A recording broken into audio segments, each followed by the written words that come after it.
It's basically a crane. It's a fixed building with multiple levels of column-free floor plates and a shell that's able to nest and deploy on the fixed building. And when nested, opening up a big open space. When deployed, could be indoor, outdoor, have a flexible space where the elements could come in, or have a totally sealed, thermally controlled footprint that's also light and sound controlled.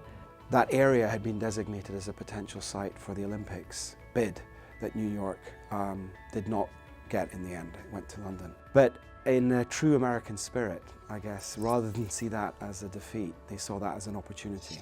And the then Mayor Bloomberg, when asked if this could be repurposed, he said on one condition, that there would be a piece of city land at the heart of it onto which a cultural institution would be built. So the city put out an RFP for anyone that had an idea about what to do with this plot of land.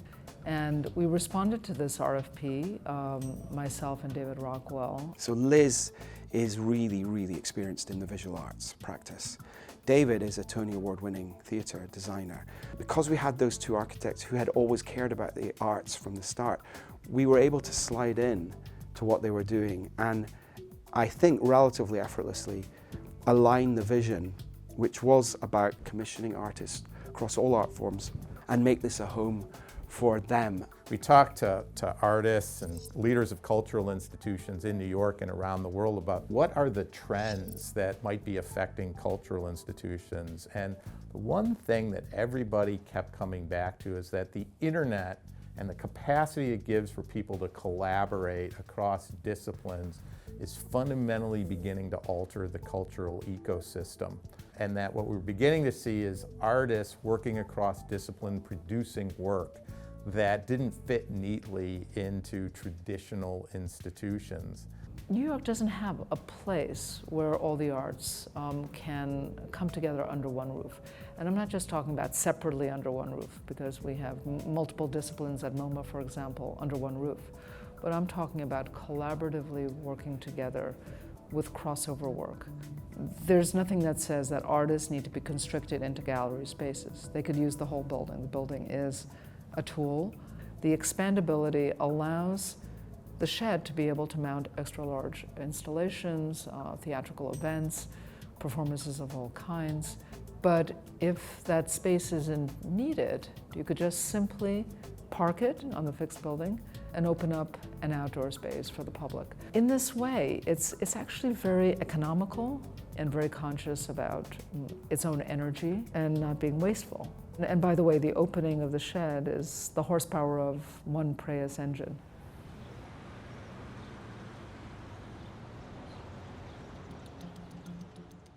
So the shed has three kinetic components that make it move. It has rails at the base, wheel assemblies that allow it to roll, and a drive system at the fixed building roof.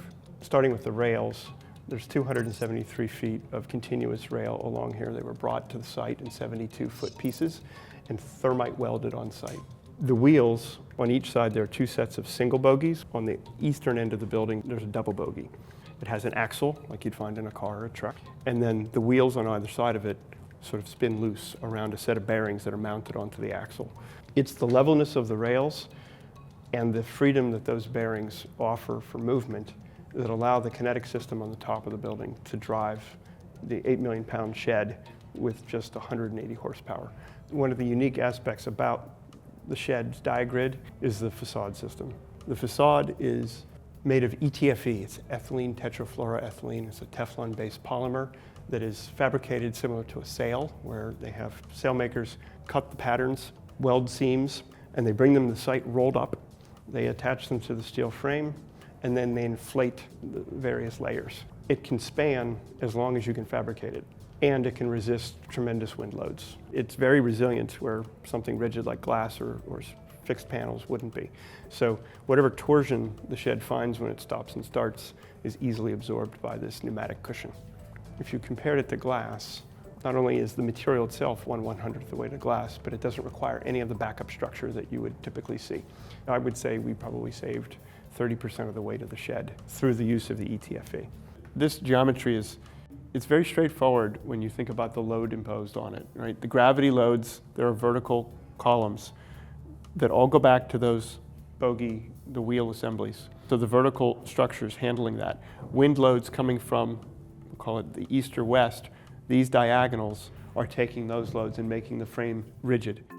Another really very important feature is that because the shed is actually a gantry crane, you have to be able to haul things up and down and across and so forth. So we have this idea of being able to load very large sculptures or building materials actually through the facade and be able to use the shed as a crane to move materials up and down. So we were thinking about this whole thing being an instrument for producing art, for making things, for installing things. This was a kind of labor of love to massage this design to be clearer and more efficient, but at the same time very elegant and expressive. One of the key things about I've certainly learned through my experience with the shed is we're never smart enough to predict the future. We give it our best shot, but with technology at least, when we have open platforms, we can change as technologies or tastes or trends do. You know, I think that's the way we're going to be designing neighborhoods in the future. I think that's also the way we've tried to design the shed, is as sort of open architecture-like as possible so that it can adapt as times change. One of the big problems with architecture is that it's geofixed and it's permanent from the moment of its construction. This building is responsive. It's kind of paying attention to things and trying to accommodate and prompt as well. It would be interesting to have a conversation between the building and artist. And that's the thing that I look forward to most, is the things that I can't possibly dream up. And I would really love to be surprised by things that I couldn't imagine right now. I think the building will be successful only if it produces things that we can't anticipate.